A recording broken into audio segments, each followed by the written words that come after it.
उसकी है जिसका ज़माना करे अफसोस, यूं तो सभी आए हैं दुनिया में मरने के लिए. Only that death is death, which is mourned by the entire world.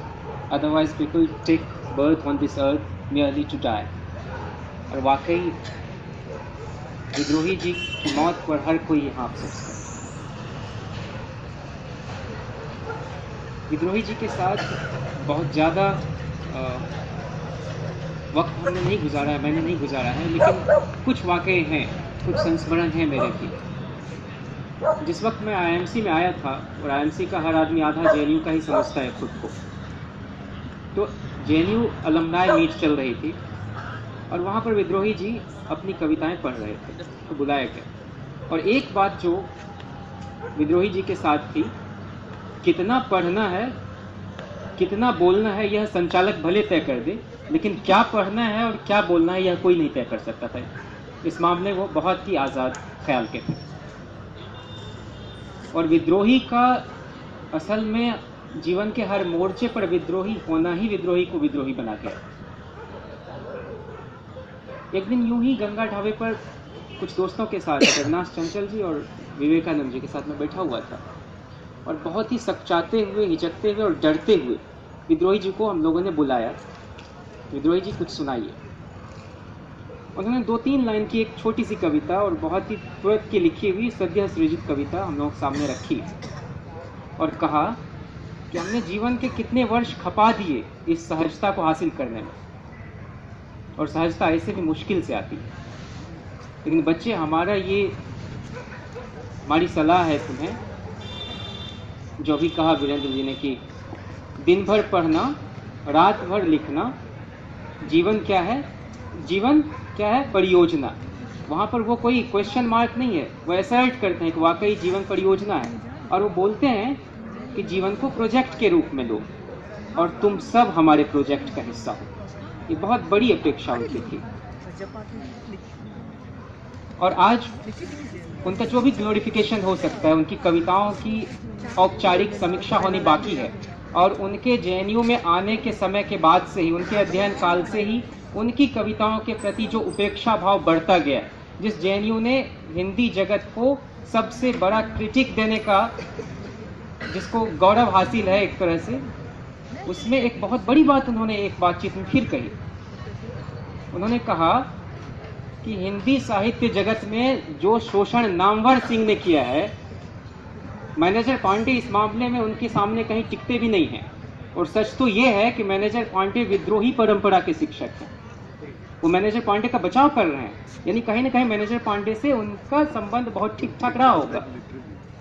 और कल जब मैनेजर पांडे ने ये कहा कि मेरे पूरे जीवन काल में अगर विद्रोही इकलौता छात्र भी होता तो भी मैं अपने आप को खुशकिस्मत शिक्षक समझता. ये शिष्य और अध्यापक के बीच का एक संबंध था. लेकिन काश 80 के दशक में, जब बहुत प्रतिकूल परिस्थिति से गुजर रहे थे विद्रोही, उस वक्त मैनेजर पांडे जी ही खुद इस स्थिति में होते कि पुख्ता ढंग से उनका बचाव कर पाते. तो जिस विद्रोही को हम आज जिस रूप में याद कर रहे हैं, हो सकता है उससे भी सशक्त रूप में वो याद किए जाते.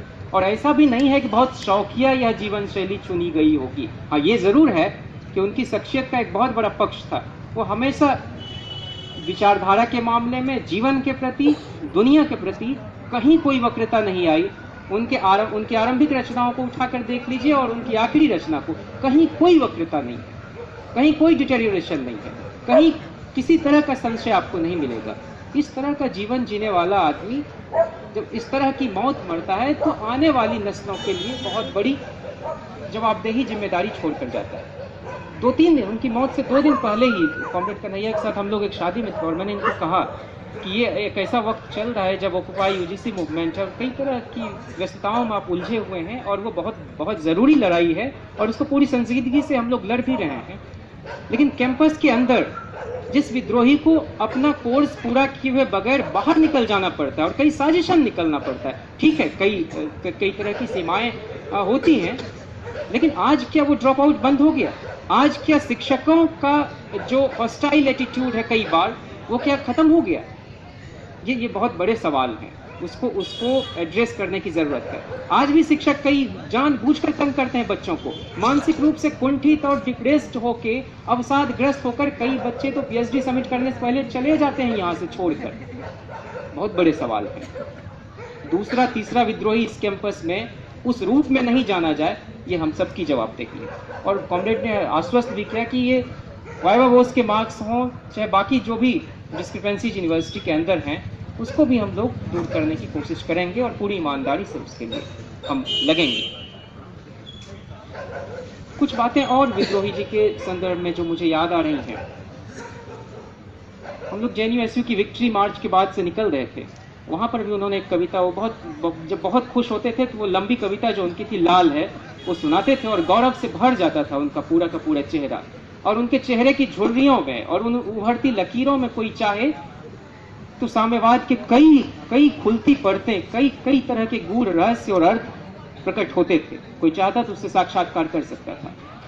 और विद्रोही के बारे में आज ही मैं देख रहा था, एक JNU के ही पास आउट ने एक लंबा सा लेख लिखा था और उसको BBC के जर्नलिस्ट ने शेयर किया था उस स्टेटस को। उसमें उन्होंने कहा कि उर्वर तुकबंदी के चलते हमारा फैसिनेशन विद्रोही को जानने के प्रति बढ़ी, लेकिन कुछ वहां के वामपंथी संगठनों ने उनका जमकर इस्तेमाल किया, जिसकी वजह से उनके व्यक्तित्व के कुछ पक्ष को जानने के प्रति मेरी उदासीनता भी बढ़ती चली गई।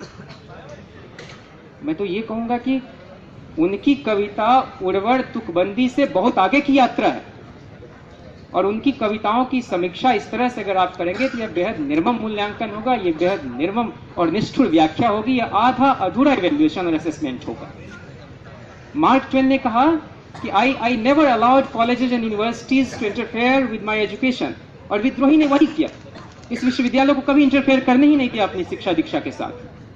उन अपने अंदाज में जीते रहे, अपने अंदाज में पढ़ते रहे, अपने अंदाज में कई तरह की कालजयी रचनाओं को हमारे सामने रखा।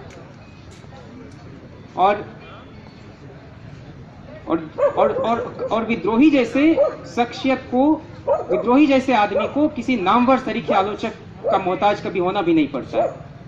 ऐसे लोग अपनी आलोचना, अपनी समीक्षा अपने पास रखें।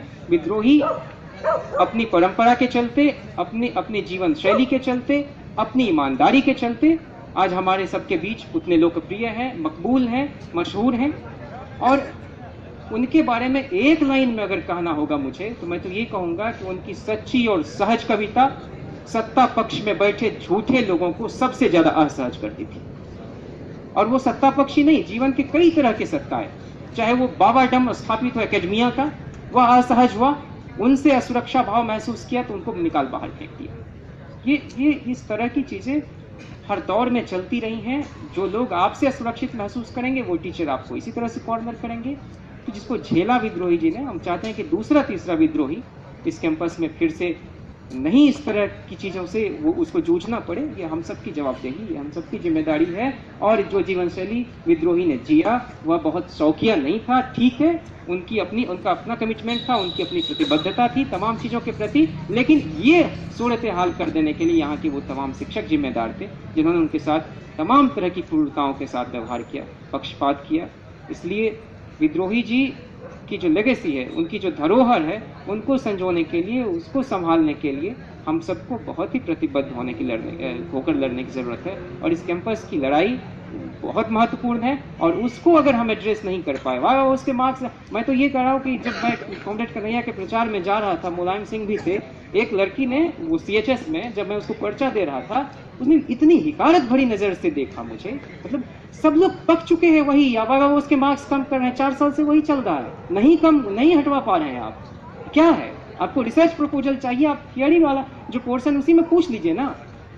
आप पक्षपात करते हो, आप अपनी मनमानी करते हो, सही लोगों को यहाँ नहीं आने देते हो MPhil में, MA के बच्चे बाहर चले जा रहे हैं, इसको कौन एड्रेस करेगा? इसलिए मैंने तो कहा कॉमरेड को कि भाई हम लोग JNU का एंट्रेंस पास करके आए हैं और ये मोहतरमा कोई रोड्स कंपटीशन फेस करके तो आई नहीं है।